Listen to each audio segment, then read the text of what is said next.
November the 8th, 1944, General Lieutenant Baptist Knies, commander of the German 85th Corps, sat in his headquarters at Chateau Salins, reading a tactical assessment that should have been reassuring. His corps held a defensive line the German General Staff had calculated would require the Americans a minimum of 3 weeks to breach, if they could breach it at all.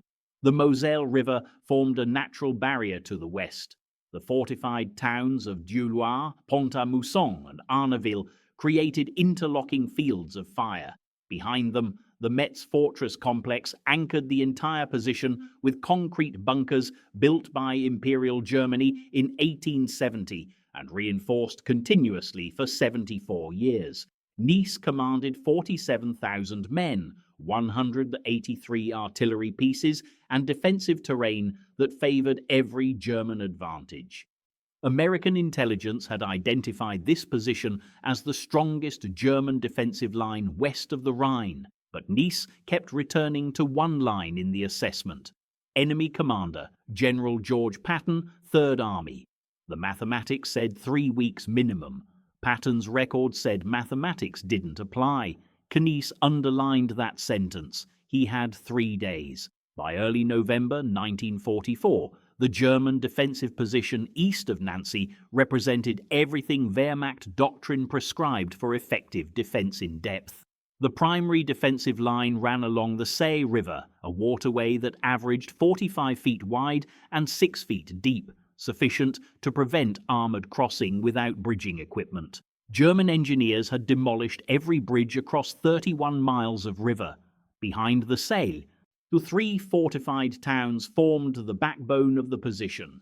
Dieulouard, held by 4,200 infantry with 34 anti-tank guns, Pont-à-Mousson garrisoned by 3,800 troops with pre-registered artillery support, and Arneville reinforced to battalion strength with interlocking bunker systems. The defensive calculations were precise. German intelligence estimated American forces would require 48 hours to assemble bridging equipment at the Seille, 24 hours to establish bridgeheads under fire, 72 hours to reduce the fortified towns, and a minimum of 96 hours to break through to open terrain beyond. Total, 240 hours or 10 days, assuming perfect American execution and no German counterattacks. Factor in November weather. Forecasts predicted rain 6 days of 7, and realistic projections extended to 21 days. Oberkommando West's assessment, dated November 5, 1944, concluded Metz-Nancy defensive complex constitutes operationally impregnable position until spring 1945. The logic was sound, the mathematics thorough, the defensive preparations comprehensive. What they hadn't calculated was that Patton had no intention of following their script. Nice understood the Americans were coming. Reconnaissance reported 3rd Army concentrating forces opposite his positions throughout early November. What concerned him wasn't whether they'd attack, but how Patton would approach a problem that conventional doctrine said required methodical preparation. Every German analysis of American operational patterns showed they fought by systematic procedures: extensive reconnaissance, massive artillery preparation, deliberate infantry assault, consolidation, repeat. The Americans didn't improvise, they processed, but Patton's 3rd Army had demonstrated a disturbing tendency to ignore American doctrine as thoroughly as they ignored German defensive calculations. In August, told that breaking out of Normandy required weeks of attritional fighting, Patton had done it in days. In September, faced with fuel shortages that made offensive operations mathematically impossible, he'd advanced 47 miles. The pattern was consistent. Confronted with problems that required time, Patton responded with speed. The defensive line Nice commanded had one critical vulnerability, visible only to someone willing to accept catastrophic risk. The fortified towns were mutually supporting, but only if attacks came sequentially, allowing German reserves to shift between threatened sectors. If somehow the Americans could assault all three towns simultaneously, while also crossing the Seille at multiple points and maintaining momentum through the breakthrough, the defensive position would fragment. But that scenario required coordination, resources, and speed that exceeded any American operation German intelligence had documented. It required attacking everywhere at once with forces sufficient to overwhelm each position before reserves could respond. On November 7th, Nice received a reconnaissance report that made his vulnerability concrete. American forces opposite his line had increased by 47% in 72 hours. More concerning, the arriving units weren't infantry divisions preparing for methodical assault. They were armored formations, specifically the 4th and 6th Armored Divisions, units designed for exploitation and not siege warfare. Nice submitted an urgent request for additional reserves, the response from Oberkommando West. Current defensive positions adequate for expected American operational tempo. What they found next would change everything, what German intelligence failed to comprehend because it violated their understanding of military prudence was that Patton had designed the entire operation around a principle that terrified his own staff: simultaneous everywhere. On November 5th, Patton assembled his corps commanders at 3rd Army headquarters and outlined an attack plan that one participant, Major General Manton Eddy of 12th Corps, later described as tactically brilliant and logistically insane. Patton's concept was mathematically simple and practically staggering. The 3rd Army would attack the Seille River line at 12 points simultaneously across a 40-mile front. Not probing attacks or feints, 12 genuine assaults, each with sufficient force to achieve breakthrough if German defenses weakened. Simultaneously, armored spearheads would bypass the fortified towns entirely, driving through gaps in the defensive line that didn't yet exist, but which Patton calculated would emerge once German reserves committed to stopping the river crossings. The resource requirements were astronomical. Each crossing point needed bridging equipment, engineer support, artillery preparation, and infantry assault forces. 12 crossings meant 36 separate engineer platoons, 144 boats, 24 bridge companies, and artillery support that would consume more ammunition in 6 hours than 3rd Army typically fired in 3 days. Patton's logistics officers calculated they had resources for perhaps 6 simultaneous crossings. Patton ordered 12. The timeline was equally absurd. Conventional doctrine prescribed 48 hours for river crossing preparation. Patton allocated 18 hours from assembly to assault. Methodical town reduction required days of systematic clearing. Patton's armored divisions were ordered to bypass fortified positions entirely and maintain momentum regardless of resistance. The entire breakthrough, from initial crossing to open exploitation, was scheduled to take 72 hours. German intelligence had calculated 240 hours minimum. Patton's plan wasn't 4 times faster than German expectations. It was designed to happen before German defensive doctrine could respond. The assault began at 0300 hours on November 8, 1944. American artillery opened fire simultaneously at 12 points along the Seille River. Nice, awakened by the bombardment, initially assumed he was witnessing harassment fires or preparatory fires for a single-point crossing planned for the following day. At 0345 hours, his operations officer reported American assault boats in the water at 3 locations. By 0420 hours, that number had climbed to 8. By 0500 hours, American infantry were crossing the Seille at all 12 designated points simultaneously. Nice's response was textbook perfect and operationally useless. He ordered his mobile reserves to concentrate against the 3 crossings that appeared most dangerous: Pont-à-Mousson, Moncourt, and L'Étricourt. These were the correct decisions. They committed his reserves exactly where Patton wanted them committed, defending against attacks that were real but not decisive. because while German reserves rushed to contain the river crossings, American armor was already moving through gaps in the defensive line that the crossings had created. At 0647 hours, elements of the American 4th Armored Division's Combat Command A crossed the Seille south of L'étricourt, not at a fortified position, but through a thinly defended agricultural sector between German strong points. By 0815 hours, 47 American tanks were east of the Seille, driving toward Château Salins. Cagniès had no reserves to stop them. His reserves were 12 miles north, defending Pont-à-Mousson against an assault that had already succeeded in fixing German forces in place. The operational elegance was devastating. Every German response to one American attack created vulnerability to another.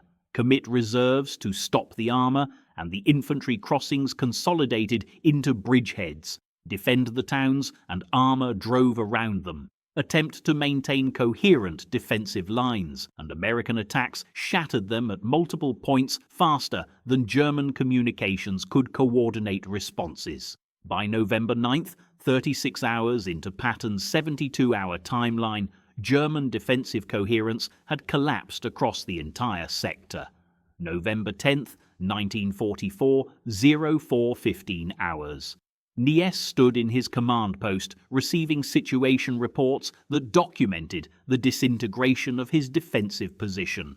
American forces held bridgeheads at 9 of 12 crossing points. The fortified town of Dieulouard, which German calculations said required 72 hours to reduce, had fallen in 23 hours to a combined assault that bypassed its strongest defenses and struck from 3 directions simultaneously. Pont-à-Mousson was encircled. Château Salins was under attack by American armor that had advanced 18 miles in 31 hours through terrain German planners had designated unsuitable for armored operations. The operational crisis had become a strategic catastrophe. American 6th Armored Division's Combat Command B had penetrated German lines so deeply that by November 10th at noon, lead elements were 12 miles beyond the Seille, approaching Morhange, a town that sat on the primary German supply route serving the entire Metz defensive complex. If the Americans reached Morhange, they wouldn't just breach Nice's defensive line, that they'd cut the logistics supporting 73,000 German troops in the Metz fortifications. Niès ordered a counterattack at 14:45 hours on November 10th, committing his last operational reserve, elements of the 11th Panzer Division, approximately 41 tanks and 900 infantry. The counterattack hit American positions near Viviers at 1620 hours and achieved initial success, destroying 7 American tanks and forcing Combat Command B to halt its advance. For 2 hours and 17 minutes, German armored doctrine functioned as designed concentrated force, striking vulnerable American spearheads and restoring defensive coherence. Then the American system responded. At 1837 hours, American artillery, not the divisional artillery supporting the initial attack, but corps artillery that Patton had positioned precisely for this contingency, opened fire on German counterattack formations. The bombardment lasted 34 minutes and fired 2,847 rounds. German armored formations, caught in open terrain while maneuvering for attack, absorbed catastrophic casualties. Of 41 tanks committed to counterattack, 28 were destroyed or disabled. The counterattack collapsed by 1920 hours. By November 11, 1944, 72 hours after Patton's offensive began, American forces held positions 22 miles east of the Seille River. They'd breached the defensive line German calculations said required 3 weeks to penetrate. They'd bypassed or captured every fortified position in the sector. They'd advanced through weather conditions, continuous rain, the muddy terrain that German planning had assumed would prevent armored operations entirely. Nice's corps, which had numbered 47,000 men on November 8th, reported effective strength of 31,400 on November 11th. 15,600 casualties in 72 hours. The defensive line didn't bend, it shattered. The operational impact of Patton's breakthrough exceeded even optimistic American projections.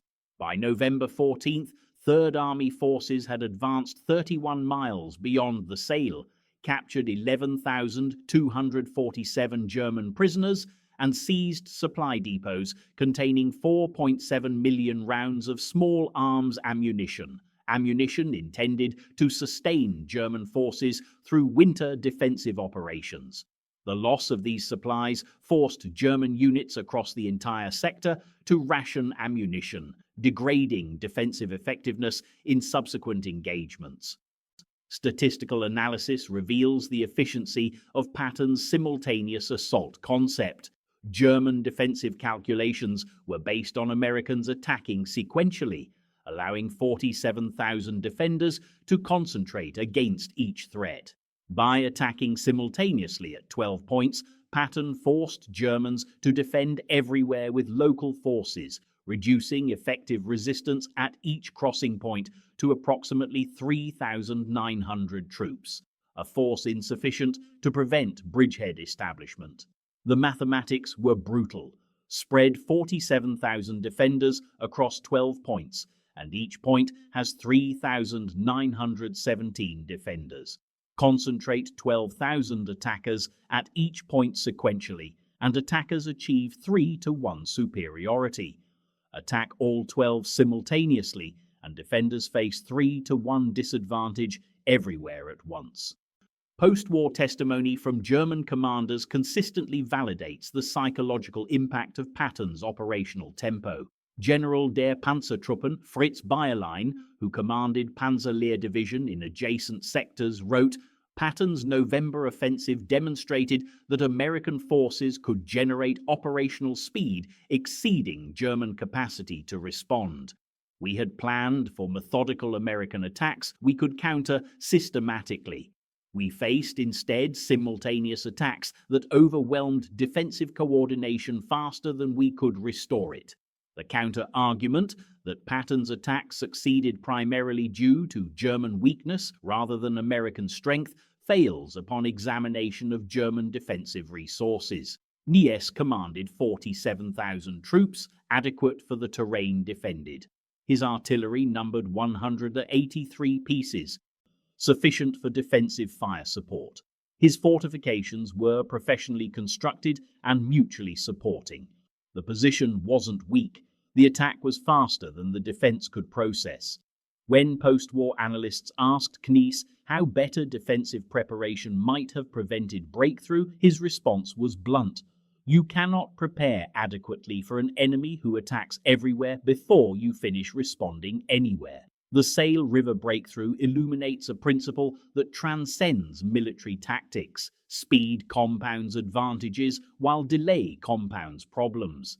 Patton understood that the German defensive position grew stronger every day. Reinforcements arrived, weather worsened, American supply lines lengthened. The conventional response to a strong defensive position is to wait, accumulate resources, prepare thoroughly. Patton's response was to attack before the position could strengthen further, accepting tactical risks to achieve operational tempo that prevented German adaptation. The lesson extends beyond battlefield dynamics to competitive strategy generally. In any contest between defender and attacker, the defender's advantage increases with preparation time, while the attacker's advantage derives from exploiting preparation gaps. Patton's genius wasn't superior resources or better troops. It was recognizing that the window for successful attack closed progressively as German defenses matured, and that attacking immediately with imperfect preparation succeeded where attacking later with perfect preparation would fail. The Germans calculated 3 weeks because their analysis assumed Americans would attack prudently, sequentially, methodically, consolidating after each success before attempting the next. Those assumptions were reasonable given American doctrine and previous operational patterns. They were wrong because Patton prioritized speed over prudence and simultaneity over methodology. The counterintuitive reality: reckless attack succeeded where careful attack would have failed, not because recklessness is superior to caution, but because the specific defensive system the Germans had constructed was designed to defeat cautious attacks and vulnerable to reckless ones. The breakthrough validated a principle Patton had articulated in pre-war writings.